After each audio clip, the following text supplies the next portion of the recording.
Welcome back to another episode of NFT Catcher Podcast. We'd like to remind everybody that nothing on the show is meant as financial advice, and to please do your own research. Thank you, and enjoy the show. Now the subject is NFTs. They're known as non-fungible tokens, or NFTs. NFTs are exploding in popularity. This is a technology that will forever change the way people interact. So it is happening whether you understand it and like it or not. This phenomenon is moving. The digital. You have now joined Jenny from the blockchain and Michael Keene on the NFT Catcher Podcast. What's up, everyone, and welcome back to another episode of the NFT Catcher Podcast with me, Jenny from the blockchain, and my co-host, Michael Keene. Today's Sunday recap. First of all, we have two guests joining us this week. We have had probably the biggest news in 2024 in Web3 so far happened this week, and we're really excited to talk about it. I would say it's also the most controversial news, and therefore we kind of have someone on each side of the coin here with this. But yeah, without further ado, we have Kyle Riggs. You guys know him as, or Kyle Riggins. You guys know him as Riggs on Twitter, and Jesse Bryan, who is on the Proof team. So welcome to the show, Riggs and Jesse. What's good? Happy to be here. What is It's good up? to be here. Also, I would say two people on other sides. Just understand that Riggs and I are friends, so there's no like 100%. weird. No, we have just, to pitch you. I just don't want against anybody to each think other. that there's some weird thing. It's like Riggs and I are buddies, so it's like we can disagree on stuff, but this isn't like.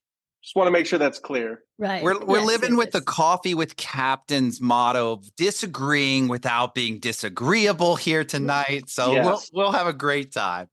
Yeah, different opinions. You don't, friends, you don't always have to have the same opinions on things. Like, totally get that. Michael, why don't you tell us what is this big news that happened this week? Man, what happened? Yuga Labs bought Proof, Moonbirds, Kevin Rose's company. Everybody went crazy. People were selling things. People were buying things. There was a little bit of insider trading beforehand, which was kind of gross, honestly, but they're throwing the media under the bus on that one. That's the company line I'm hearing, but I love it. I think it's so much fun. I was listening to Coffee with Captain for 6 hours yesterday. I was with my kids at the bounce house park, the world's largest bounce house. I had earbuds in listening to Coffee with Captain. Not invigorating. What's the word? Riveting.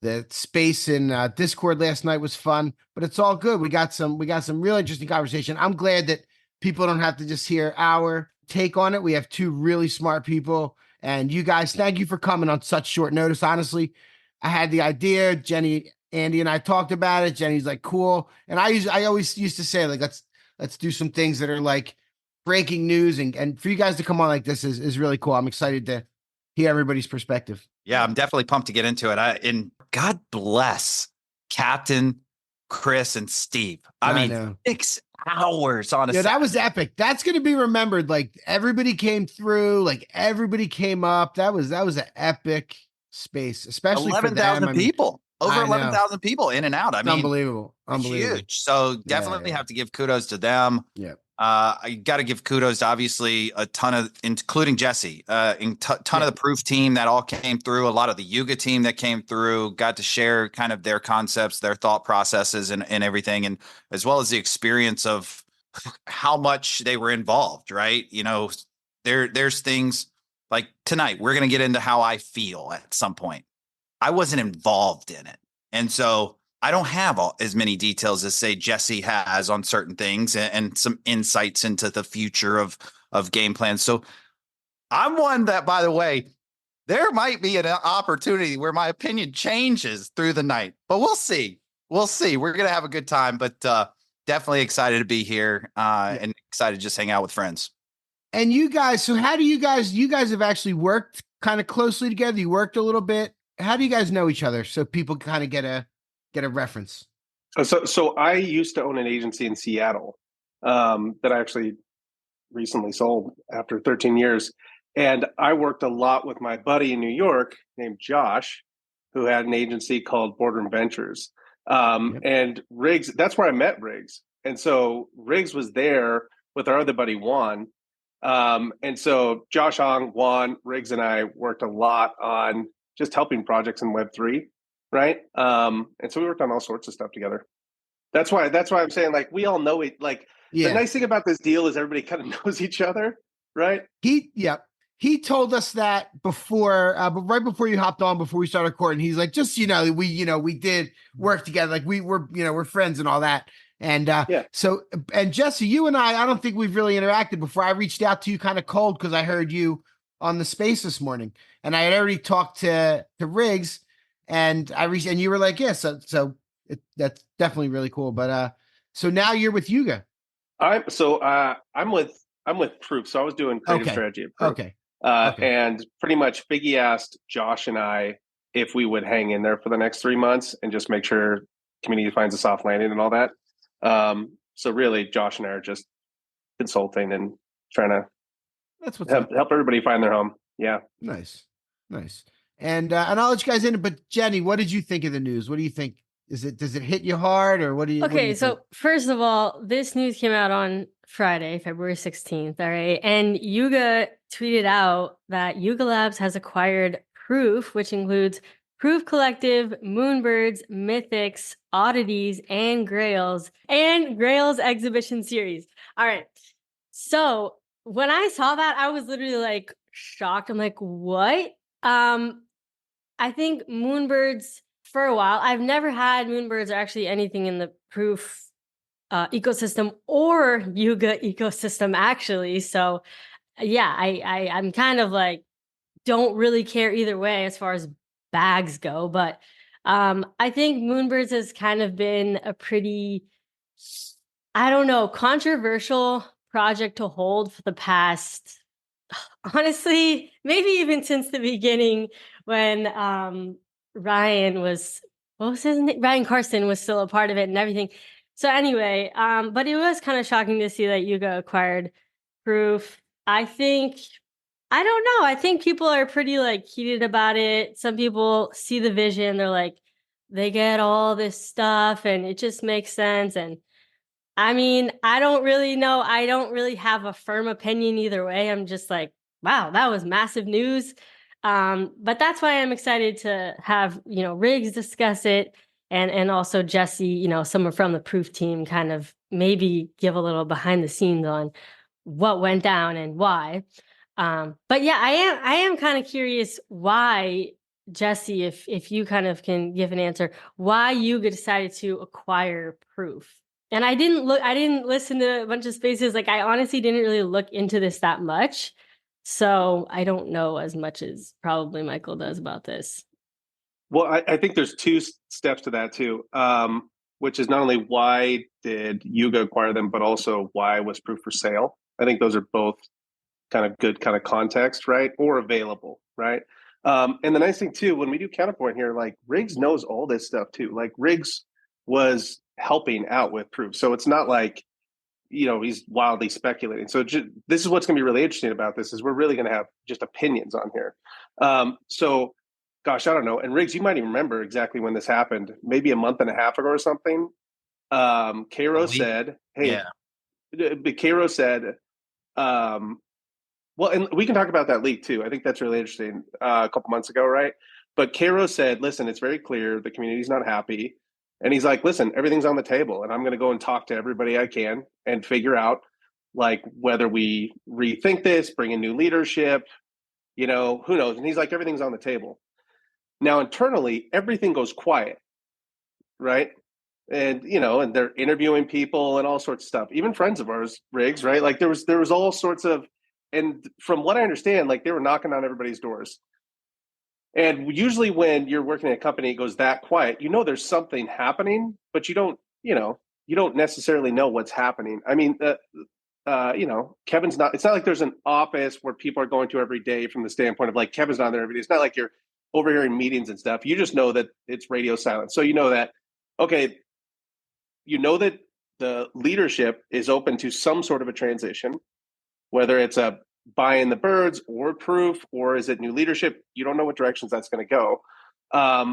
So that's kind of the context. So by the time you hear, okay, we've been sold, at least for us on the team, we're going to who? Now, at that point, it could be anybody, right? Now, as somebody who's, my primary home before this is Yuga, right? It still is. Like all my Yuga bags are fully intact. I mean, most of the apes that I was going back and forth with on Twitter are all like homies from Ape Fest. So I'm sitting there going like, so when they said Yuga to me, I was like, this is best case scenario. And it's best case scenario, in my opinion, for a couple of reasons. Number one, the person that pulled me in and talked to me about it first was Figgy, who I would consider a friend. And I really admire Figgy. He's a big brain. And just really respect a lot of the people over at Yuga are friends in some way or another. Was like, oh, these are legitimately good people. I also have been really intrigued because on the proof side, and here's a big piece of this deal that nobody's talking about yet, is everybody's talking about moonbirds, right? Which I get, but they're not talking about proof, right? The art side of proof is ridiculous.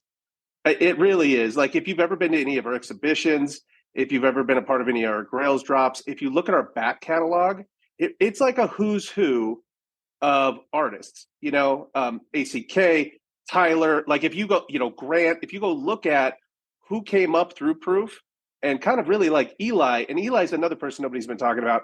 You want to talk about a talented person that has an insane Rolodex on the art side? There's this whole art side. And so for me as a Nina holder as well, at about the same time, you get the announcement that punks are going to be working with Nina. Now, Nina's like, in my opinion, one of the top 10 best artists on the planet.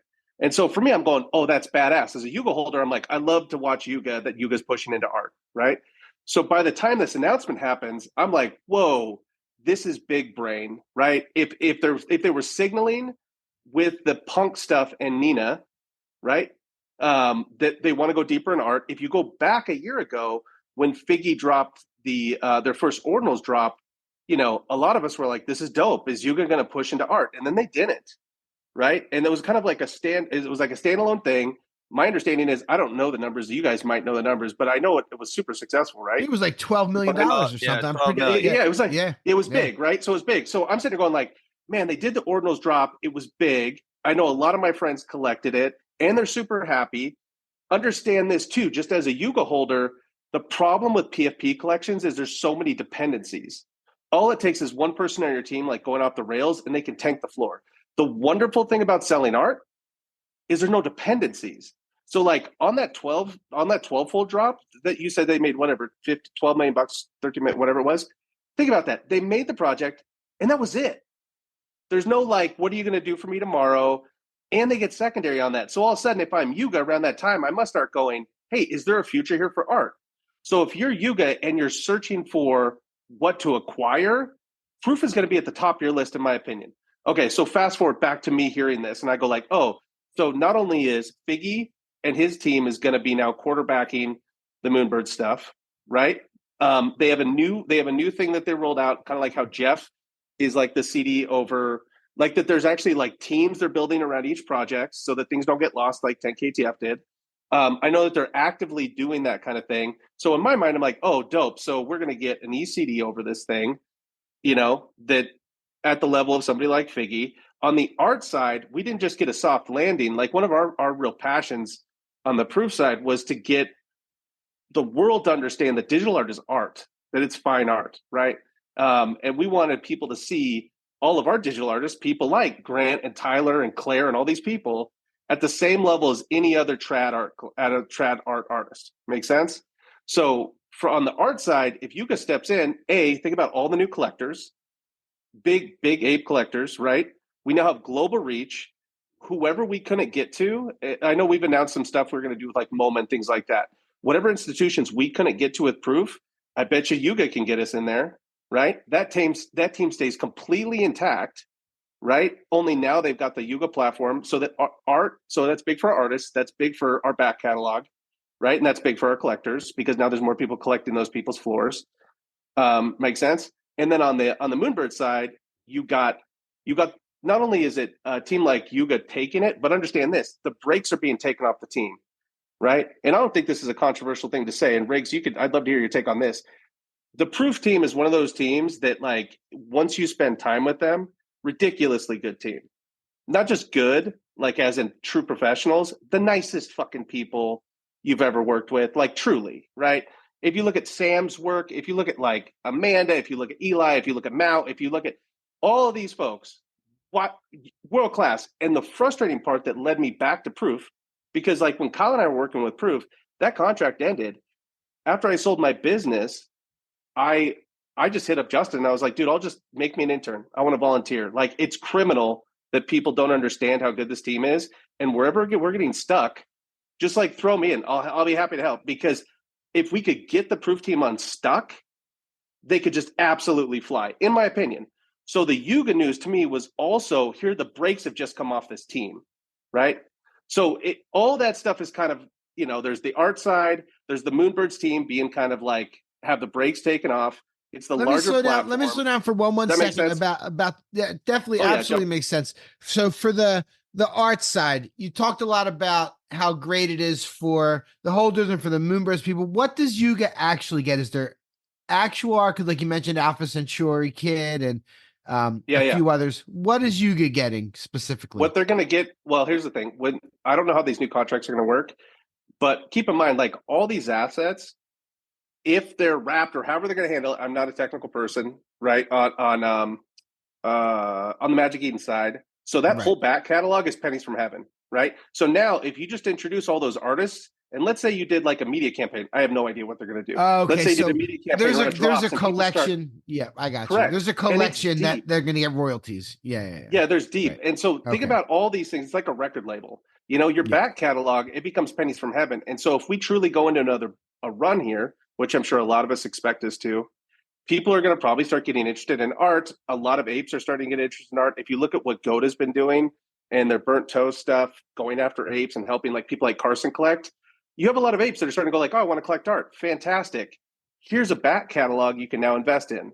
Yeah, I'm looking. So that's Grails by Proof. If anybody wants to see it, right on OpenSea and go. Okay, cool. I've never actually looked. I've always heard about it, and I've always heard the good artists coming through, but I've never looked at the full collection like that. I'm going to take a deeper look at it. There is one that I feel like no one ever talks about, and it's the Protoglyph.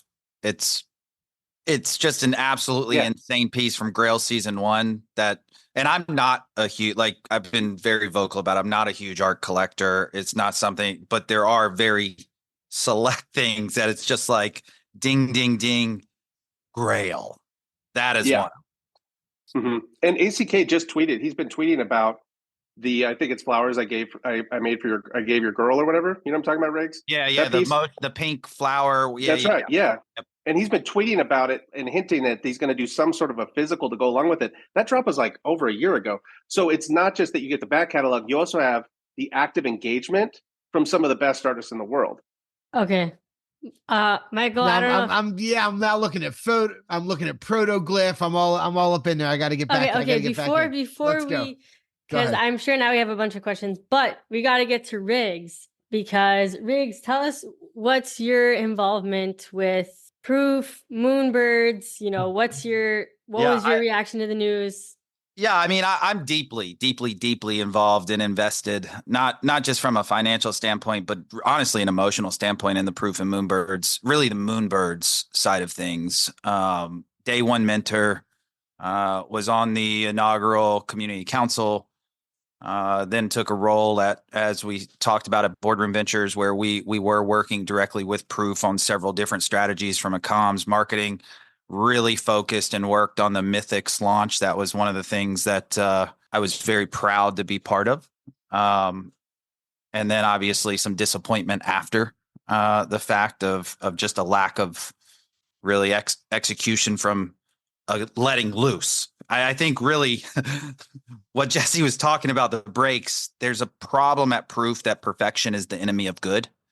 And so they really will just halt, almost come to a paralysis by analysis. And so frustration set in. But when you start to look at this acquisition or merger, or whatever you want to look at it, I absolutely agree with 95% of what Jesse said. I think if you look at Yuga alone, Yuga's been shopping for new VC, new money for several months, and they've just been able to attain 30 plus million without taking a down round and without putting any cash. Incredible financial decision. Add the acqui-hires of the team that they're getting with this. Incredible decision. It's just bar none for you. Like when I saw the apes going crazy, I was like, why are y'all mad? Like this is like ridiculous. This is actually a brilliant thing for you all. You may not see it yet, but it's one of those. I was just like, this is crazy, lunacy almost. And so I think that was great for proof for Kevin. And I don't have any ill will towards Kevin, K-Row. I'm actually thrilled for him. This was giving him a ton of anxiety that he shared publicly. He didn't love the PFP, game in essence that you had to play. And so this gave him an exit where now I even messaged him directly. I said, I hope you're at peace with this. I'm happy for you. I have my disappointments, but I'm very happy for him. For people like Justin. Justin was not meant to be a front man. This is going to give Justin an opportunity to show you what Justin really can do. And I'm fucking pumped to see what Justin does. Let me tell you. So just, I want to say, my thoughts aren't entirely negative. That being said, I do think that this decision was the absolute worst decision that this team has ever made when it comes to holders. I do. We were not in the thought process. And I'll tell you why. We're competitive people. We want to be one of the top PFPs in the game. And we're now relegated to the other side. We are now no longer even a focal point in what they're going to build. And that's a disappointment. It's honestly, it's just sad. Like I shared this on Spaces. I'm not even mad. I'm just, for me, I'm so sad because I fought tooth and nail. Like I put freaking blood, sweat, and tears into this thing for a vision. And full transparency, I also have a vision for what Moonbirds and Moonbird universe should be. And I actually think it's the right vision. And obviously, I think that is my thought process, right? I mean, it's just part of it. Jesse knows a lot of what that thought process is because he and I worked on some of this. And so I look at PFPs very differently than the art world. And in the PFP side of things, you need two things, two real things. Well, there's those balloons. I don't understand what happens on the cameras. You need two real things, though. You need a brand to build a brand that reaches far exceeds Web3. But that brand has to be something the community can rally behind, almost a rally cry. The reason Pudgies are doing what Pudgy's doing isn't because the utility. You ask 100 Pudgy Penguins, what's the vision? We're going to be the biggest IP in Web3. 100 out of 100 will say that. That is the vision. That is what they're building, and you're seeing it. And now you can rally behind it. And then two, you really need a front man or woman that's going to lead the culture and build something that can collaborate and build alongside of the community consistently and with clarity. And so I don't see, and here's the thing, the team that Yuga is acquiring, phenomenal team. I'm telling you, some of the most incredible human beings you will meet on this planet. Forrest, underrated human being, doesn't get the credit he deserves. Amanda, I've said she's like Wonder Woman, has taken flipping grenades day in and day out, comes back, thank you, may I have another, over and over and over. Eli, incredible. Colin is next level. Now, Colin is a little bit of the perfection is the enemy, a good guy. So bear with him. But I think that's because everything's like his baby there. But there's just incredible people. That said, the team doesn't have the person I'm talking about. They don't. They don't have that charismatic front person that is going to be out there in the public driving the demand, because part of the value of a PFP is that somebody else wants to buy it. Let's be real. That is absolutely part of it. And so you've got to have like a Poppy. What Poppy is doing for Quirkies is incredible. Guerrilla warfare, one by one, going and having conversations. But they're building a brand that he's backing and they can believe in. And so those are two primary things. And so I look at this as we've lost the capability to have competition now. We'll never have the opportunity to pass mutants, because guess what? That would be bad for Yuga if all of a sudden that happened. It won't. There's no way that'll take place. And so from a holder standpoint, this is an absolute atrocious decision, in my opinion. And so it broke my heart. It really did. And for me, just as a super competitive person and somebody who wanted to have the opportunity to lead this community back to the frickin' limelight, it was a letdown to see that we're just going to hand it to Yuga. And I get it. They're one of the biggest, or they're the biggest. They're the baddest. Supposedly they're the best. But guess what? 10KTF and Meebits are 90% down from the time that they acquired them, and they were relegated to the other side. Get ready. It's a problem. Nice. What a rant, dude. I love that. Real quick, do we know what the value approximately of what Kevin Rose got was in the stock? What did I say that was funny there? Just that I went right to the fucking Riggs is like, I like that. Riggs is really good at this shit. Like, no, okay, Riggs is amazing. Do I get to respond to this? Oh, cool. Yeah, go for it, dude. We'll talk about that. My question later. Yeah, please do. Please do. Here's the funny thing about all these arguments. Riggs and I agree on so much stuff. The only thing we don't agree on is, Riggs, I feel like you have a version of the future in your head of what you'd like it to be, right? And I'm dealing with reality. So you can see, you knew the team, you knew the IP, you knew all this shit. And you're like, God, in the hands of the right person, the individual contributor, Poppy's one of my closest friends. Somebody like Poppy could come in here, 100% agree with everything he's saying.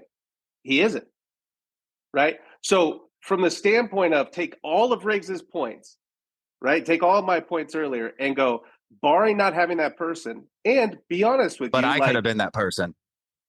I could have. But I'm just saying. I didn't have the opportunity, because again, they weren't concerned necessarily, in my opinion, when it came to this about the community. Trust me, I was in DMs, all kinds of stuff. Riggs, we got to talk about this from the standpoint of like, let's talk about this from the standpoint of like, not like your personal, like, I would like to be CEO. It's like, dude, you guys, that's the thing between you and the company, man. Like, and here's the thing. I don't doubt you could have killed that, right? What I'm saying is, if you have a stuck company, right, with all the assets we've just said, and you go, cool, do you think that's going to get handed over to anybody except for somebody like a Yuga? Probably not. Probably not. You're talking about, if they were to bring in new leadership, they'd have to go in front of A16Z. They'd have to go in front of some very serious hitters and say, like, this is why you should put this person in charge of the entire thing. Again, this is not like a small project. And so if with what's on the table, not with what could be on the table, if with what's on the table, you say, what's our best case scenario? This is best case scenario. That's really my only point. Because everything else I agree with Riggs on. Like, it's just when we break off is what could have been, right? And with the cards we have, the way that they flipped up, it's like, oh, it's 21, right? With the cards that are actually on the table that are playable. I also would say on the 10KTF stuff, as a guy who has a fucking huge 10KTF bag, right? And I love 10KTF. I've been in that community for a long time, right? And I've gone through all the ups and downs of 10KTF. The one thing I would say, and I would say this to any of the homies, A-Bomb, Atari, you name it, Dilly, about 10KTF, all of our bags have been just decimated. The difference is this. The company acquired, and here's the thing, I've never talked to Figgy about this. This is me speculating. Let me make that very clear, right? So you've got Wiley sick, okay? You know you're going to need to bring in somebody to be like the creative behind this. Remember, keep in mind, Yuga is the most successful startup in history. No one in history had ever gone from 0 to $4 billion valuation in 12 months. Period. That never happened before. So you're on this like rocket ship of rocket ships. And now Wiley's going down. He's sick. who the fuck, what do you do in that situation? You go out and you find the best, most talented fucking person you can, and you acquire that company. Also, keep in mind, the rest of your business, the Yuga flag is all on a rocket ship, not just apes, not just 10KTF, right? All of that stuff is going, and you need somebody to come in and fill that void. You're going to have to take Figgy out of his spot in 10KTF. Again, this is speculation. I've never talked about it. And you're going to have to put him as where he is right now, which is ECD. Now, the reality is any of us, and I'm sure a lot of us here have like started and run companies, you know how long it takes to right size a company. All the layoffs that happened, in my opinion, here's what I would guess happened. Crystal ball, right? Crystal ball is this. You're on a rocket ship. You hire as fast as you can, right? You staff up as fast as you can. You're like, yes, hire him. Daniel comes in and goes like, what in the hell is going on? What in the hell is going on? We hired this person because they were around. They were a friend. We hired this person because blah, blah, blah. And he's going, hold on a second. Slow down. We need to have divisions. We need to have all the stuff that we're starting to see. There needs to be team, dedicated team. And you go, I need to move you out of this thing you're doing and doing all this effort every Thursday. And I need you to make sure you quarterback this whole company. Because by the way, if the other side fails, we got a real fucking problem, right? And so you move that guy over. That was like 6-7 months ago. So for the last 6-7 months, if I had to guess, Biggie's probably been burning the candle at both ends, trying to stand up all these new divisions, get people like Jeff, super qualified people, in charge of all these brands. Turnarounds take a while. So that's my guess on what happened. Now, my 10KTF bags, decimated. My guess is, and also this is why I took a picture with Figgy at 8Fest, because he was wearing his 10KTF hoodie, and I wanted to post it in all of our 10KTF chaps to show them, like, Figgy hasn't forgotten about you. He's just running one of the fastest growing startups in fucking human history, and he's trying to do the creative for all of it and build teams and infrastructure. The biggest pain in the ass about business in general is infrastructure. It sucks. It's like buying a house where you're like, we saved up for 5 years to get enough money for down payment. Now that money's gone and we have this house, it's like infrastructure. And then the infrastructure starts to pay off. That's where I personally believe Yuga is stepping into, is there's enough infrastructure in place that they can start to ship. I appreciate all the stuff Daniel said last night. He flat out said, we had to gut everything we built the first year and start over. I mean, he said that. He's like, what we built on the other side didn't work. We had to start over, which means they've been rebuilding that. That's what he said last night. Okay, you're quiet. Usually when they're quiet, it's either A, they don't care, or B, like they're building something like infrastructure, the boring shit that's not sexy to tweet enough. Hey, guess what? We just leveled up our servers, and we've got this great blah, blah, a new accounting firm that saved us. Nobody fucking wants to hear about that. But the truth is, if you don't get that in line, you cannot scale, right? So I think the boring year is these guys getting all their shit together. But keep in mind, okay, so that's my 10KTF thing.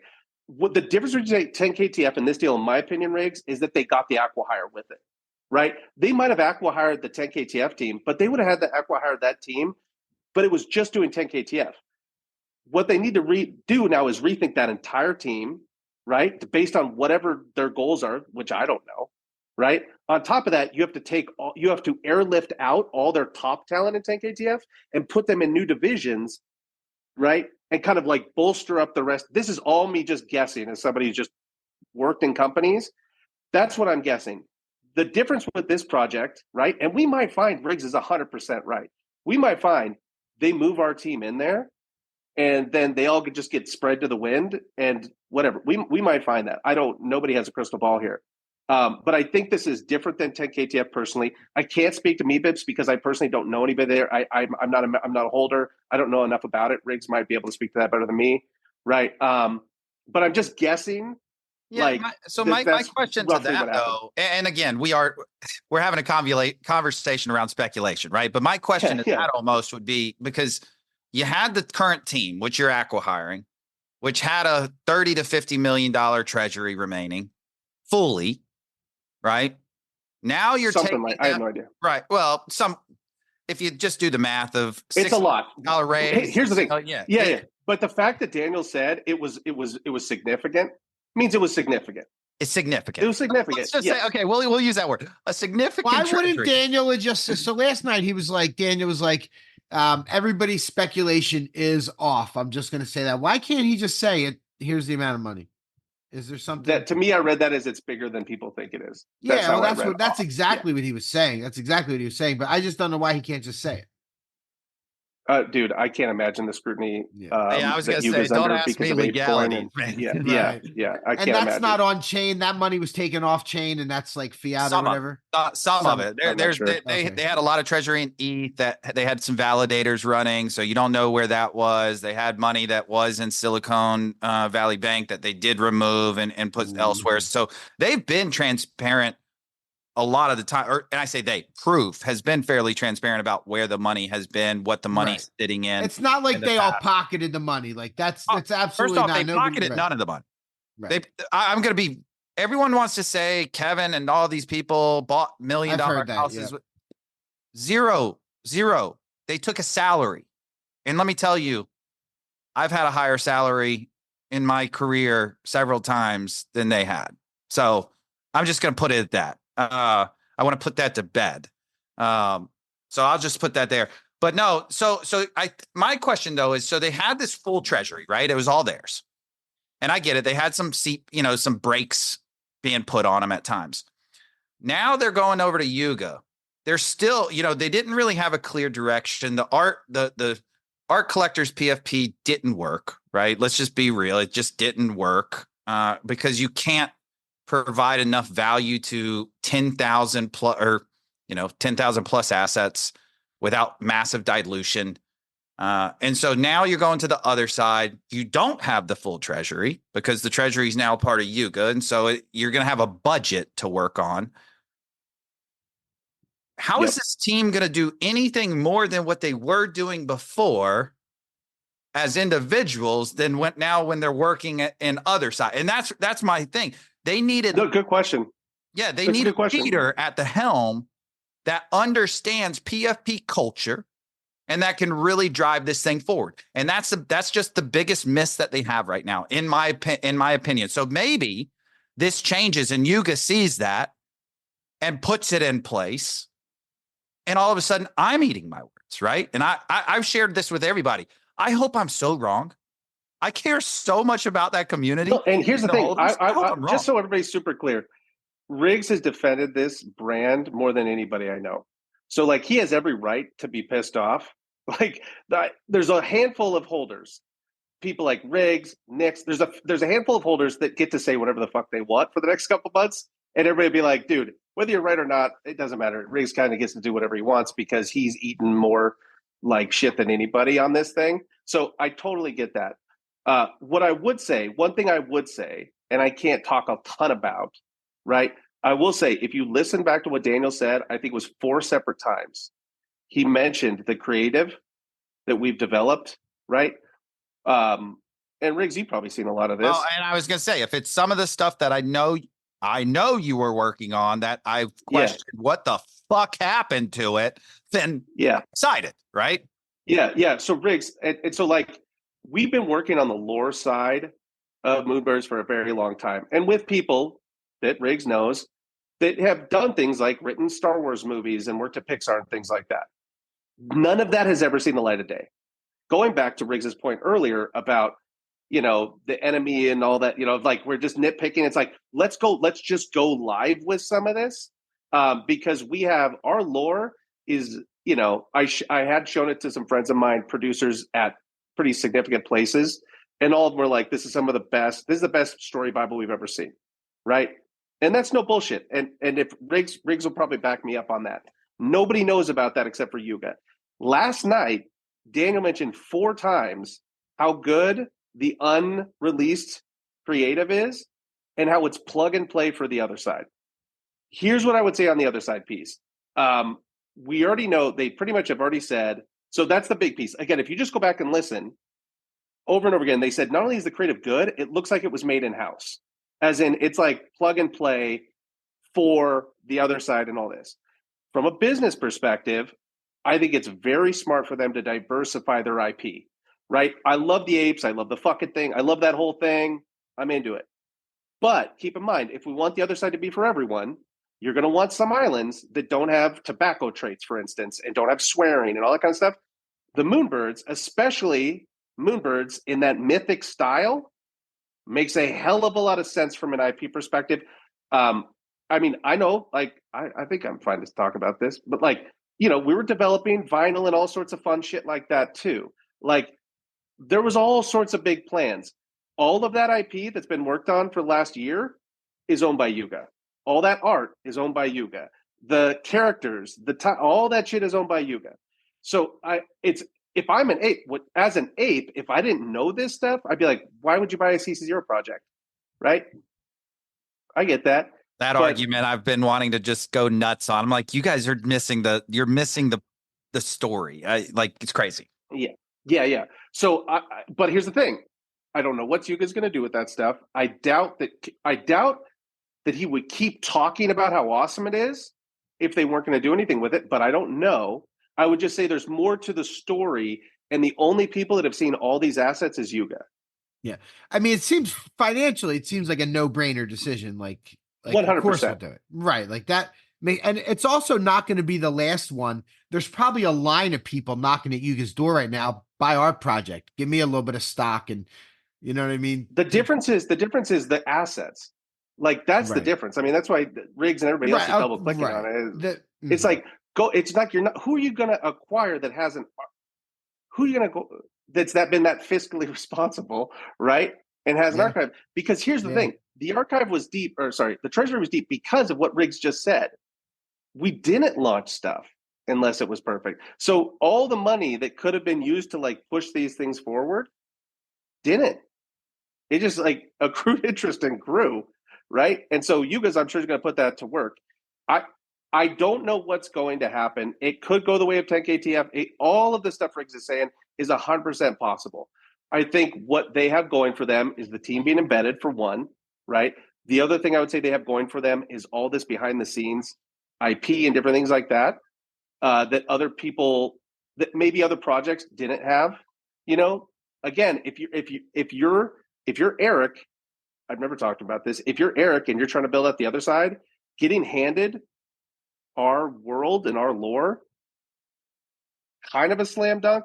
And so if we've been told that we're going to get an island, if that island ends up becoming a wild success, that's going to be good for the people that own the assets that world is built off of, right? If that island becomes a wild success, it's very easy to get meetings for example, if you wanted to do a show or things like that. If that island becomes a big success, right? All the stuff that your birds have on and all those trinkets and all that stuff, that could be tradable, that could be sellable. Like, if that ends as a success, again, almost all of the Yuga stuff, I think all of us feel comfortable saying so much of this is going to come down to the other side. So much of it, right? Yeah, I will say though, and this is, I was in the Discord and I've been on one recently, but I was getting told be patient. And I go, don't you freaking tell me to be patient. Like, people of all people right now, don't tell me to be patient. Kind of what Jesse was saying. If there's a few people don't need to be told that. I feel like I'm one of them. The other side's going to take a long time, right? It is. Let's just keep it real. One of the things, again, and I'm going to put it out on air because I continuously talk about it, and then maybe I shouldn't because this is something I believe I can help lead, but either way, whatever, I'll talk about it. People want to feel, they want to be proud of their PFP, right? They want to feel like there's some sort of emotional attachment to it, whether that's a financially good decision or not. They want to feel that way, and they want to do something with it. I believe one of the reasons that I saw the stat today, 6,600, I believe, out of the 8,800 Pudgy Penguins haven't been traded in the last 12 months. And I believe part of the reason behind that is an emotional attachment that the gifts have provided. Every single person in there has gifts made of their penguin. Now, I think there's far better opportunities of searchability and ways to provide actually a consumer experience that I've shared with Luca, and we'll continue to try to press them to do better on certain things. But they're crushing it. And also it perpetuates the IP and the brand. They are literally, the flip that everyone's talking about is Pudgy's literally flipping apes for about 30 seconds, by the way. from on the timeline. What they need to be talking about is the Pudgy Penguins about to flip, I believe, Disney in gift views. They're at like almost 16 billion gifts. That is a ton of views, which, by the way, also creates those opportunities you were talking about as more thing. You know, if you go to a Netflix, you go to some, and they say, "Oh crap, you have this many views," and the Mythics, in particular, the Mythics art, which, by the way, all the Moonbirds have that style art now too. Thank you, Hollow, right, with his hollow mirrors, and so you can begin to create assets very inexpensively, very quickly, to actually provide some of these people that have freaking been waiting for something. Give me something for 18 to 24 months or whatever it's been. April 2022 was when the mint took place. I'll never forget. It was my last day of work. But I agree with everything Riggs is saying, by the way. I agree with all of this. Oh, I know you do agree, because you and I worked, like we've worked on this plan on this one. So part of my irritation of the sale to Yuga is Yuga. I was in an argument with NFT Bark Steve in Discord today as well, because I go, they sold to a company that doesn't know how to build IP. And all of a sudden he goes, they have the largest IP in Web3. And I go, fair. So then we started going back and forth, but I don't believe they built it. They hit lightning in a bottle in 2021. And then their holders are now the ones really perpetuating that IP moving forward. They had a massive 27-3 lead on IP. And now all of a sudden we're coming back, and you're seeing people like Doodles. You're seeing people like Chimpers. You're seeing people like Cool Cats, and you're seeing the one and the only Pudgy Penguins coming in hot, trying to catch them from a standpoint of what is the face of Web3 going to be. And so now you're putting us into an ecosystem that I don't believe fully understands how to build IP from the grassroots. We need people that are hungry. The reason Luca crushes it, he's hungry. He goes to war every single day, and that's how he built his team around that. And let me tell you, PP McGee, PP, the man who leads the gift battles for freaking, he is an MVP. Let me tell you. And so they need to create those gifts honestly are, it's unbelievable what they've done with that, and totally brilliant. And you could steal, like, you don't have to do their style, right? We talked about this. We could have been doing face the dread, face the fear type of gifts, right? It would have, and there was a movement there that would have caught on. I know it would have caught on. And so we missed that boat a little bit. Doesn't mean you can't bring it back. But I just think there's got to be something they do quickly. If they don't, get ready, buckle up. It's going to get bumpy again. And so I hope I'm wrong on all of these things. I hope we see things that take place very quickly, but let's be real. Yuga may be one of the worst at communicating in the entire space. So, they've not done anything quickly. They've not done anything to build the IP for apes. They've put it on the holders, which Moonbirds and Mythic holders aren't going to do. What are we? So I hope I'm wrong. Because I do think the decision is a really good decision at its core. But here's the thing. The only piece I push back on that, Riggs, is I think that if Moonbirds got their IP back, I think we'd see a lot of people build on it personally. Like there's not a ton of incentive with CC0 for you to, like, you know, redo your bar and restaurant around something like that. I think the Moonbirds, if Yuga gets them their IP back and then gives them pretty much the infrastructure of Made by Apes, right, and plugs them into that ecosystem, I could see that working, right? I do think the timeline is the big one. You think Made by Apes is a success? That's another conversation we can go on to. Well, but yeah, sure. I mean, I view it as a success personally. Again, this company is 3 years old. You know, I mean, the problem is for all of us in Web3, you know, I mean, the last company I built from nothing and sold, it took me 13 years. So, like, when I think about timelines for building companies, in the first 3 years, I was still trying to figure out, like, accounting and shit. Like, you know what I mean? I wasn't, like, launching, you know, takeovers in Hong Kong with, like, the biggest artists in the world. Like, I wasn't doing, you know, for me, I'm just sitting going, like, man, 3 years, you know, it takes a while. and here's the thing. I can't have nothing to comment on Pudgies because I think they're killing it. So I don't really have any comments. And then it's like, yeah, I mean, Luca's a killer. I don't really know he's proven that. There's nothing really to say about that. Also on Chippers, I fucking love those guys. They're the best. They're so it's like awesome. everybody you're talking about, I'm rooting for. I will say this. What Joey and Insight can do, and they can make decisions super fast and move super fast because their team is nimble, right? Again, love those guys. I just saw them. Went to an event with they're the best. I love all these people we're talking about at Fanza. But there's a difference. Like when you have a 10-person company, you can go like, you know what we should do today? And have it shipped by 5:00. Scale Simon Sinek talks about this. Scale creates distance. The problem is in order to do certain things, you have to be large. That's the difficulty, right? Like there's things Amazon can do that nobody else in the world can do. There's things that Elon can do that nobody else in the world can do because of his reach and the scale. So what you kind of got to look at here is, this is more of a philosophical conversation. Is it better to have a small, nimble team behind an NFT collection, or is it better to try to scale and get that kind of global reach? I think that's neither here nor there. But I do think the difference between a lot of the projects we talked about and Yuga is the size of the team, the reach, infrastructure, all that kind of stuff. Either one or two things is going to either happen. Either it will keep being slow and it'll bleed out, right? Or all the infrastructure they put in place is going to allow them to start moving faster and faster and faster. That's it. There's no real middle road here.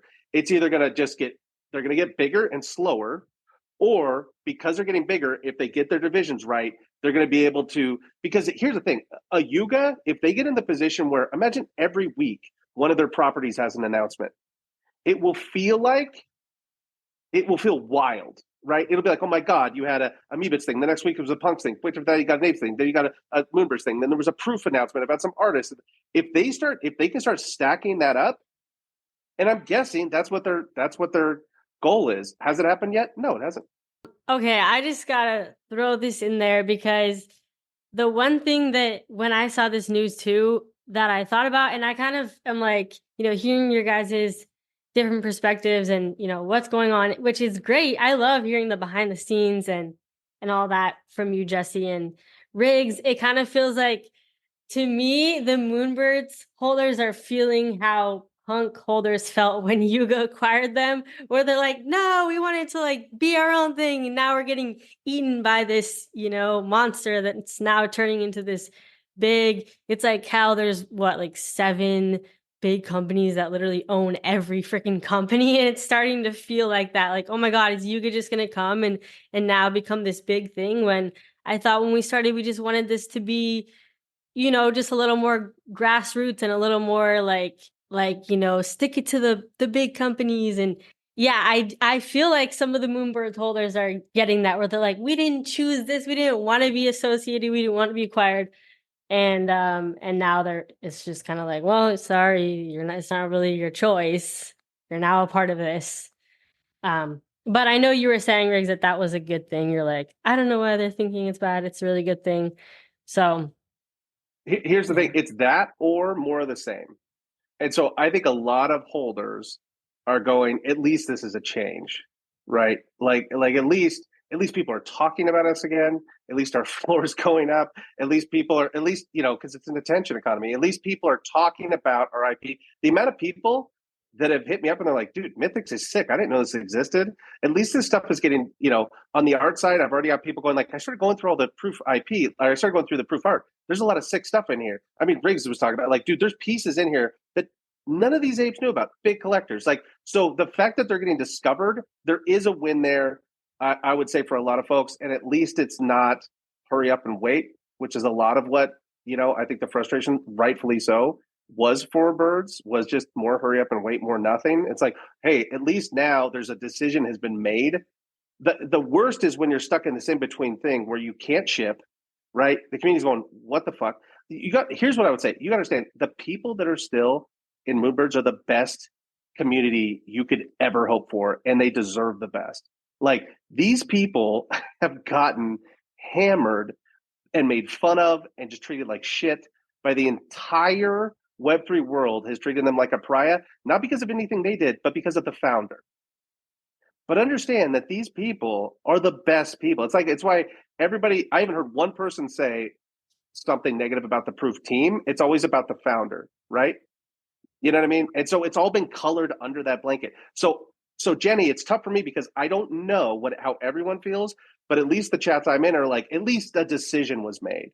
So what would have if the Proof ecosystem didn't get acquired by Yuga? I mean, was the trajectory just like, oh, this is gonna get run into the ground? Like, why couldn't Kevin Rose just hire some CEO and kind of to steer the ship?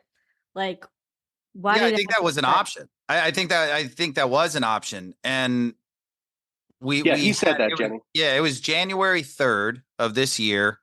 Kevin put out his last real announcement, and it was saying, we're trying to figure this out, probably a new direction. And what Jesse alluded to earlier, where it said pretty much anything's on the table. And he goes, we're going to hope to have this announcement ready, or this update ready for you by end of February at the latest. So all of a sudden, the insider trading part was crazy. You start seeing it trickle up, and I was like, is this really because people are trusting that we're going to hit this deadline? We've not hit a single fucking deadline. Like, do you remember that? Do you remember that I called that out in Discord, and you were like, "Nah, this happens all the time with Moonbirds." I did. Was like, you did say something. I go, no, I think there's just. I was like, somebody knows something right now. Something's happening. Yeah. That thinks that it's going to be met with the right deadline, but then, there was a subset of people that really wanted an acquisition like a Yuga to acquire us, right? Then there was a subset of people that are Kevin Rose homers that love Kevin. Kevin's who brought them into Web3, which again, whether you love, hate, dislike Kevin, he has brought a lot of people into Web3. And so there were people that really appreciate that. So there's people that didn't want him to leave and wanted him to maybe bring some new people on. And then there's another group like myself that wanted an acquisition, but wanted an acquisition of a new team that solely was going to focus on Moonbirds. I didn't want Luca acquiring them like that was being talked about. I didn't want, Azuki. Was that being talked about for real or just rumors? Was that being talked about? It was real. Oh, really? It was real. That? But again, it was being shared, and Kevin even said in a tweet, "We're talking to everybody," right? I mean, it's one of those things, and so I think that was one of his last tweets before he said, "I'm signing off for like 12 months," and then now he's back. But I just think because it was a question of where are we going, there was an opportunity. It was just going to continue to dwindle, and we're going to be even further irrelevant. And to Jesse's point about the community deserving this. This is insane. No joke. So I changed my PFP to my Pudgy Penguin when I was headed to Miami or Basel because I was going to hang out with all the penguins. I didn't know if I would keep the penguin or not. I've worked full-time in the space for over, almost coming up on 3 years now. Whether it's consulting, whether it's been working for Josh, whether it's been, a bunch of different things. Creating content, all kinds of stuff. I didn't get a single legitimate offer for 18 months rocking my Moonbird. I don't know if people just thought I was a dumbass Moonbird holder. The moment I changed it to the PFP to the Pudgy, I'm getting more opportunities. I'm the same person. Literally, I just changed a photo. It's insane. This community has been beaten to shreds, probably lost opportunities if they really wanted to work here just for supporting something that they believed in. And the reason I was so sad about this, again, is about the community. I felt they deserve to be the focal point of something. And that's why, and maybe I'll end up being wrong, right? It's just one of those things that I'm not mad about. I was just sad about it because this community, people like Nix, people like Drew Barman, whether he's still in the community with a mythic, but Lacose, I mean, 100%. You've got Eric, even people, whether you like him, love him, or hate him, Axu, who's gone through a roller coaster. There's just incredible human beings. Swicky's in here. I mean, there's just mad people. that I absolutely love. Crop circles. I just, things keep coming. Yuko, I could go down and down and down. They just deserve so much. And so I hope we see something shipped and shipped quickly, not something cute and fun, not more backgrounds, something that people can freaking rally behind and get back out there, change their PFPs back, and be freaking proud on the timeline, because that's what this community deserves. So I'm going to be rooting for him, whether I continue to hold or not. My stuff's listed right now, just full transparency, because I'm frustrated. But we'll see what happens. It doesn't mean I can't buy back in if I see things turn the way that I'm hoping for. So all good. But I appreciate you guys having us here. I know it's 10:32. I know we normally run for an hour, but Jesse, it's been a good one, man. I love you, brother. Dude, I love you too, man. It's good to see you. Hey, don't leave yet. First of all, I got one more question for Jesse. This is my last question too. And then Michael, if you got any last minute questions. Okay. So you said there was like a 3-month transitional period for like the proof team. What kind of happens after that? Is that when you guys like, all right, we got to see who we're going to cut? You know, are you guys? No, it's figuring. Here's what I told. I mean, here's the thing. Like, there's things in place because you have to sign NDAs and all that kind of fun stuff. And I mean, I told Figures like 3 months ago, whatever, dude, I'm not going anywhere. Like, I started at this company because I cared about the people in it, and I cared about the community. I'm like, I'm not worried. Like, I'm gonna just keep doing what I'm doing because again, like, the people in the community and the people in this, I want people to see what's possible here. The nice thing is I'm at a spot from a work perspective where I don't have to really take on too much, which is awesome. And so I can do what I like to do, hang out with all my friends on Web3 and, do stuff like this. The reason why there's the 3-month thing there is because, like, I think total transparency is they're like, what's the plan? Right. I think that they know directionally where they want to go, but I think it's like, cool, who is going to quarterback this team? Right. What is the cadence going to look like? What's the org chart look like? Keep in mind, most of us found out, hour and a half before the announcement. So that was on Friday, right? I think Illa you're like, hey, guess what? You got to go do Spaces in an hour. And you're like, and talk about what? I need you to talk about this. Can I get more details? There aren't any more details yet. Okay, cool.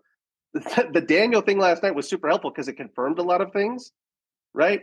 But when we say things are in flight, things are in flight, And so I think we're going to know a hell of a lot more, even like a week from now, let alone 3 months from now. So that's Jenny, that's more for like, I think it's more like, give us a month to really sort out how we're going to build this stuff. Where's this going to land? Who's in charge? Who's reporting to who? All that kind of fun stuff. I think that's more what that's about. Sweet. Thanks. All right, Michael, what do you got?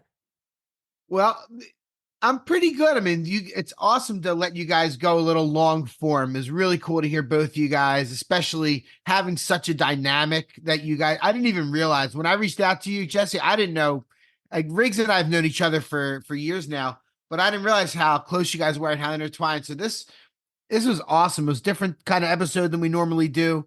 I really love that. I appreciate it on short notice, and maybe it won't be the last time. We'll definitely stay in touch. I'm glad we got to meet. The only other thing I was really thinking, like, this is obviously now the third major Yuga acquisition. Jenny and I have actually talked about acquisitions a lot. We always like to keep up on who's getting bought, whether it's the Little Lemon Friends or all the different ones that have gone down. Who do you guys think that might make sense for Yuga to do? What are some predictions of who Yuga might go after next? We're already talking about the next acquisition. Yeah. God. Michael's like, I need more. I can tell you who I would buy if I was Yuga. I can tell you there's 2 people I would buy. Nice. If I could just take out my wand and go like this, Avant Art and Goda. I think everybody on the Web3 side, no. I think the majority of folks, especially on the ape side, don't understand how big digital art is and how much more sustainable it is, right? Again, going back to dependencies, if we sell a piece of art by some amazing artist directly to a collector and we get a percentage of that, that's it. There's no like, hey, I bought your PFP. I've been here for 3 years. What are you going to do for me tomorrow? right? And so I think that more and more people are going to wake up to just how sustainable art is. Now, it might not be for the masses, but keep in mind, for the people that collect digital art, the Medici's, like for the people that really collect digital art, those people are going to keep collecting digital art, and it's only going to get bigger. If you look at where the punks spend their time and money, right? A lot of it is on the digital art side. So if you're thinking about really high end customers and where they're going and where the margin's going to be, in my opinion, it's on the art side. The players that are doing it the best right now, Avant Art, I've been calling that for a while. Internally, I'm like, either somebody needs to partner with Avant Art or buy them. I've been saying that since this summer. I'm like, they're on a roll and they're untouchable. If you look at what they've been doing lately, the merging of physical and digital by pairing, like if you look at the ACK drop where it's like, hey, you get this physical piece, and we all thought, like most of us that were in the raffle trying to get it, we all thought we get the physical piece, and then they drop the NFT with it, and they all turn out to be one of ones, and the floor on those is like 14 ETH, and you bought the thing for whatever $6,000, and you got the physical and the digital together.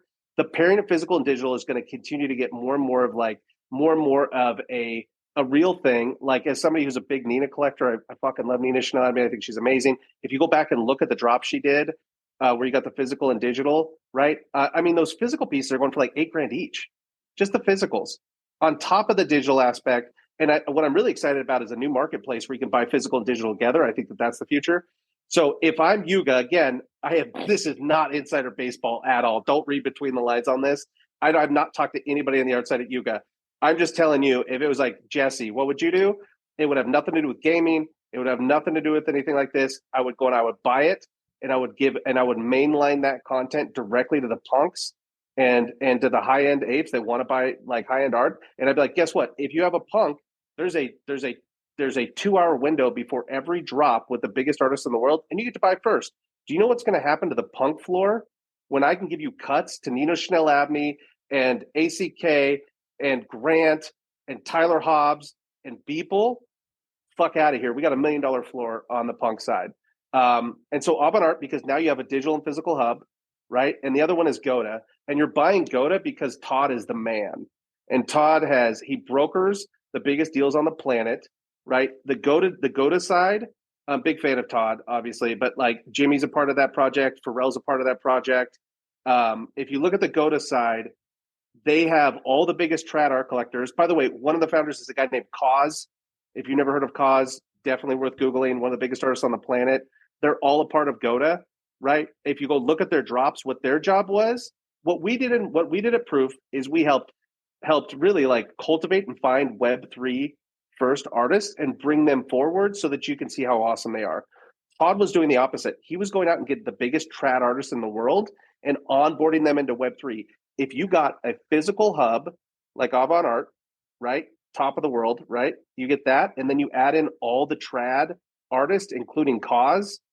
That's it. We wrapped it up. We just wrapped up the entire art market, right? We got Proof, we got the punks, we got Avant Art, which means we're gonna have the physical side locked down. Because also keep in mind, you sell the digital, and that physical now has secondary, right? If you own the hub for both, and now you've got access to the biggest artists, the trad artists in the world. So that would be my picks. I don't know if they're popular or not, and they have nothing to do with kind of the typical stuff, but those are my picks. That's good insight. I like those. And you're also kind of buying the contract as well, so you get royalties on all the past stuff that they sold. That made me think of art blocks. It's a little bit different of a type of art, but that when you were talking, That's that right. made me start thinking of I art didn't blocks. mention art blocks because Eric would never sell. But like, if art blocks was for sale, it would sell in a second because that thing is a home run. And not only that, Eric is like the art blocks team is like, there should be statues. Like, this is the most wonderful people on the planet that really care about art and don't compromise.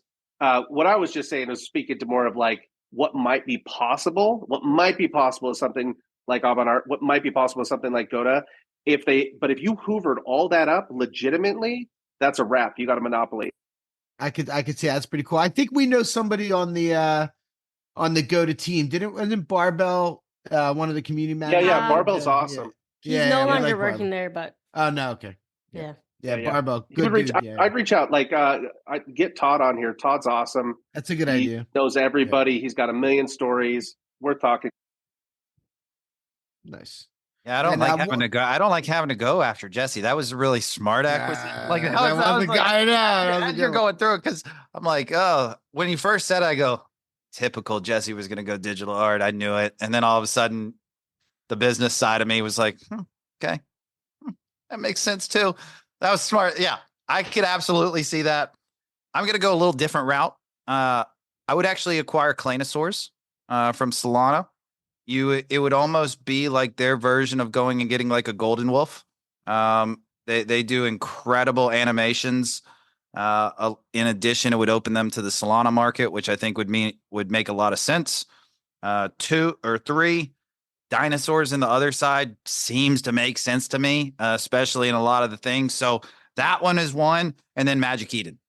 I would go and absolutely take over Magic Eden for the same reasons you're just now talking about. You can, instead of having the partnership and leading it, you are taking pennies on the transactions, and you're no longer at that point so reliant on the other side being the only thing. You needed a hit still, but you're still going to have more revenue coming in regularly from that standpoint. But I think also with Claynosaurs, they would have the opportunity to truly create some sort of animation studio, because I think Golden Wolf being acquired by Doodles may have been one of the greatest things ever. People aren't talking about the amount of revenue they're bringing in on a regular basis from that. And I'm not talking in Web3.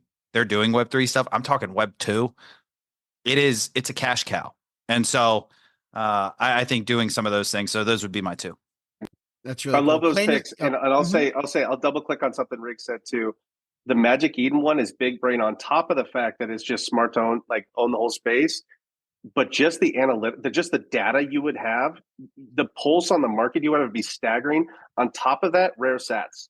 If they would now own a piece of rare sats moving forward, if you're not paying attention to the rare sats market, it's definitely worth your time to dig into it. I know it's a little convoluted and hard, but that is a space that I think is going to continue to grow. And the fact that Magic Eden was there first, it's the easiest place to go and discover your rare sats. And then the fact that they can get a piece of that market, now all of a sudden you're abstracting. Great. You hate all the NFT stuff? No problem. Okay, cool. You don't like anything about art? No problem. All you care is you're a Bitcoin maxi and you care about rare sats? Fantastic. We'll take the rake on that too.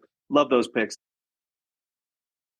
Really cool. Claynosaurs is another one. That's a really good team, just like kind of proof. Those like Andrew's always so impressive when I hear and yeah, for sure. Good picks. You guys mentioned the Doodles. What would it be like if Yuga bought the Doodles? I think I think the Doodles would also be like, no, they definitely would. We wanted to be independent. I just don't see the need. I don't see the need. I think that they've built out that infrastructure Jesse's been talking about on a lot of things, and NFA. Yeah, you guys went really good directions. Yeah, go ahead, NFA. please. I see Doodles being the next big runner up. I just do. Let's go, pump my bags. Great. I don't own a Doodle, but I'll tell you what. Like when I'm allowed to actually buy stuff again, here's the thing. Talk to Austin. Like, just go talk again. Frontman. He's out there. He's building that culture. Dude. Austin's another one we want to have. We're going to have Austin on soon. We've been talking about that, Jenny and I. Dude, very fucking smart. And here's the thing that they did I thought was really smart is they went quiet. They knew they were going to get a hit, but they knew they needed to focus. But that team is going to come out swinging. I don't have any insight for me. Like, you know what I mean? I'm just telling you as an outside observer, knowing how smart that team is and the fact, again, they've been putting in the work. All the boring shit they've been doing is going to allow them to move so fucking fast. I think people are sleeping on Doodles still, but they won't be in 3 or 4 months. That's a good point. No, I love that. It feels like that for sure. It feels like they're ready to explode. There's no FUD around them. Nobody's like, what are they doing? They like people are like, okay, we're pumped. I own 0 Doodles as well, like an idiot right now. I'm making this prediction, and I'm allowed to buy. The floor is 3 ETH. I know. It's all down. my stuff's wrapped in Portal Coin and Blast right now. I need these 2 things to unlock right now for me. Come on. Fair. That's amazing. That's amazing. Yeah, here's my last point. Please, Matt, keep going. I'm in no rush. Go ahead, Jesse. They're also differentiated. Like the biggest problem in Web3 is undifferentiated brands, right? Like that's why I like the clay piece, like your pick, Riggs, is like you see in a second, you know what it is. Like it needs to be like the way you would judge a billboard, right, is you have to be able to glance at it in 3 seconds, be able to grok it, right? Same with any brand. There's a thing called a silhouette, like in animation, where you need to be able to see a silhouette and judge a silhouette and go like, that's Minnie Mouse. Oh, that's Mickey Mouse. How can you tell? The bow. Oh, that's Pac-Man. That's blah, blah, blah. You got to have a silhouette. Doodles has a silhouette. It's instantly recognizable. Apes are there. So for me, there's so much parity in this space. When you have a brand that has such a clear value props and such a clear North Star and perspective as Doodles, and they got that team, and then they went out and bought a revenue generating studio. It's like, get out of here. These guys are ahead of the game. Eventually people are going to figure it out. But my big thing is, dude, again, I love the apes, the whole fucking thing and all that. What's brilliant about the Doodle side is they're going to appeal to everyone. Like, they're going to appeal to everyone. They're going to be able to sell anything they want to anyone, and they're selling joy. Get out of here. It's one of the things it's one of the things I appreciate about, like, Luca, we were talking one time. It wasn't just that they're going to be the biggest Web3 brand. I understand that's like the goal, but for me, the real brilliant side of the Pudgies was, and we're going to do it through we're going to do it through positivity. That's the piece that people haven't double clicked on. It's not just that like the art's good. What was really smart is Luca from day one. It's like, hey, we're going to own positivity. All of this shit is affirmations. So it's a distinguished brand. It has a voice and a tone. Right. And that, here's the thing, Doodles has that too. Right. And so if in my mind, if Pudgies owns positivity, right, Doodles owns joy, which is a hell of a thing to own, so also they're willing to get hit. They're going multi-chain and all this stuff when everybody was flaming them, and now all of a sudden people are going like, oh, that was a really good idea. The fact they had the guts to lead is another thing. So anyways, that's my two. No, I mean, you think about it. The two things I said: a brand that is recognizable and exceeds far more than far further than the Web3 people that we have here today. They're doing that. Check. Right. And then they've got Austin, who day in and day out is now showing up constantly, speaking to the people. And so you're taking these joyous pastel colored pictures, some of which are pickles, which I love the pickles. I'm so jealous of the pickles. And literally having grown men and women love them. Same thing with penguins, right? You're talking to children. You're talking to mothers. You're talking to fathers, aunts, uncles, all across the country and the world. And then yet you have the crew that's talking to the 38-year-old single dude who lives in Manhattan that wants to stack them behind me so that when I'm on a Zoom call, I'm rocking Pudgy penguins. They're hitting on those two things. And I know I'm simplifying it, right? But those two key areas are why I believe Doodles and Pudgy are building something that will be incredible moving forward. And I'm not saying apes aren't as well. Apes have the fuck it stuff. It's just a little different, right? It's just very different from a standpoint of how big outside the space it will ultimately be. They can't hit everybody. Okay, we do have to wrap this up, but I want to do closing statements for you guys. So if you have, having to do with the acquisition we've been talking about, or maybe you want to say something else, but closing statements on this this was totally a new type of episode. Like, this was the first, we've never done something like this where we're just like, okay, you two just kind of have a little debate and we're just like referees over here eating our popcorn. So yeah, thank you guys for coming on for this. But yes, Kyle, I'll start with you, or Riggs. Sorry, I see the name Kyle, and Kyle's I'm like, Kyle's fine. I'm as doxxed as they get. I mean, like I said, my Twitter handle's that Kyle Riggins. It's all good. No, I had a great time, right? Michael knows this. You give me a microphone, I'm probably going to talk on it. I'm probably going to go on some monologues. It just happens. So I appreciate you letting me go. And you, just to give you both flowers as well before we get out of here, amazing job for the consistency that you've done on this podcast for as long as you've done it. You deserve all the credit in the world. If there's ever things I can do to help, if you're looking to get guests that I have access to, don't hesitate to ask me. By all means, I'll make connections where I can. So again, I'm freaking pumped for a new opportunity for both organizations, Yuga and Proof. I really am. I hope I'm wrong when it comes to the holder value that comes from it, and that we don't just get lost in the other side. No pun intended, but seriously. And ultimately, I'm here right now. I'm very passionate about it. Whether I own the assets or not, I'm a big believer that doesn't define if you're part of a community or not. It's the behaviors. It's whether or not you care. And I will always care. And so I will always be part of the Moonbirds community in some shape or fashion. It might not be based on assets, but if I can ever help them, if you're listening out there, my DMs are open by all means. I'm happy to talk to you, chat with you, help you in any way. But I look forward to seeing what comes, and pumped to see what Jesse brings with the heat. I know that he's worked very hard with Colin and some of the creatives, and I will say, based on the things I've seen, it's incredible. And so I'm pumped to see it finally see some light. And so that's one thing that everybody should look forward to. But thank you again for having me.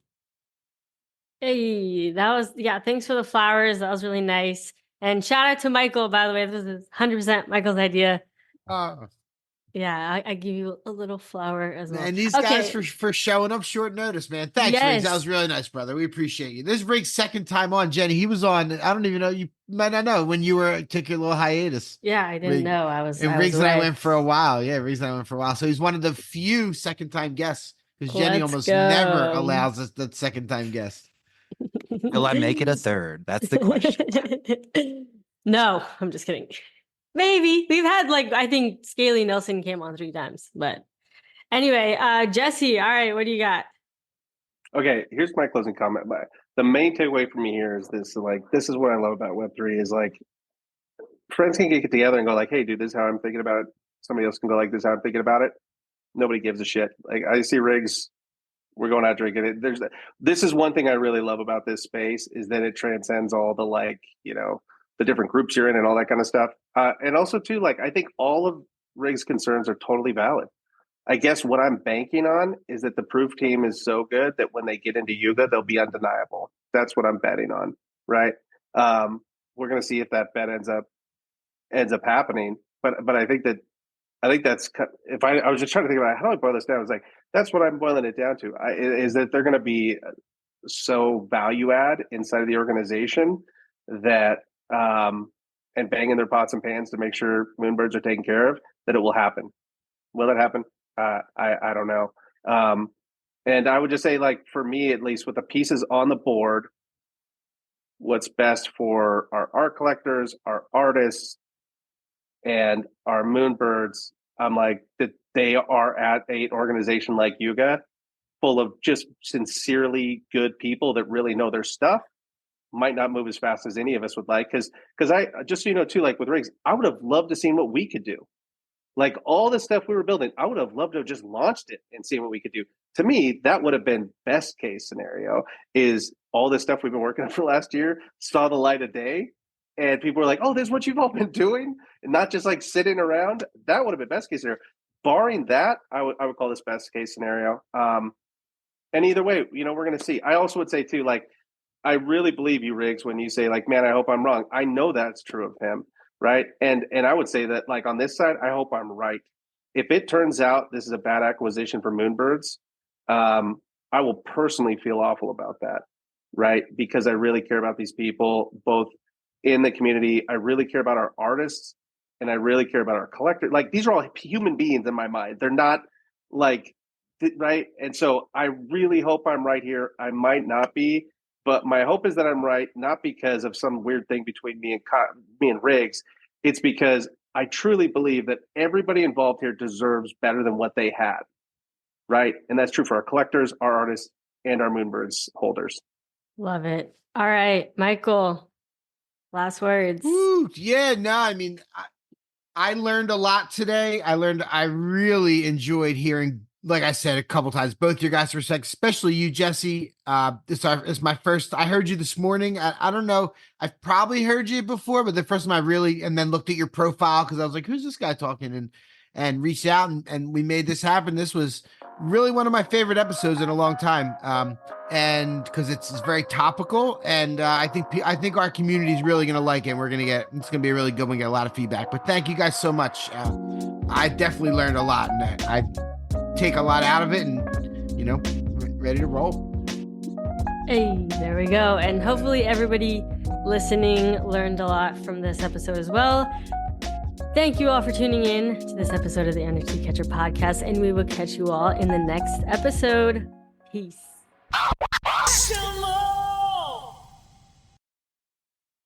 Thank you for tuning in to the NFT Catcher podcast. We hope you enjoyed today's episode and learned something new about the exciting world of NFTs. If you enjoyed today's episode, please take a moment to subscribe to our podcast on Apple, Spotify, or wherever you listen to your podcasts. And if you really love what you're hearing, please leave us a rating and review on your favorite platform. If you want to stay up to date with the latest news and insights from the NFT space, be sure to follow us on all the socials at NFT Catcher Pod. You can follow Jennifer at Jennifer_pseudo and Michael at NFTicket. I'm your producer, Andy, and I'm at AJC254. Our theme song's by It's Just Los. We always appreciate your feedback and support, which helps us reach more people and bring you informative and engaging content about NFTs. We look forward to bringing you more great NFT content in future episodes. Thanks for listening. Peace.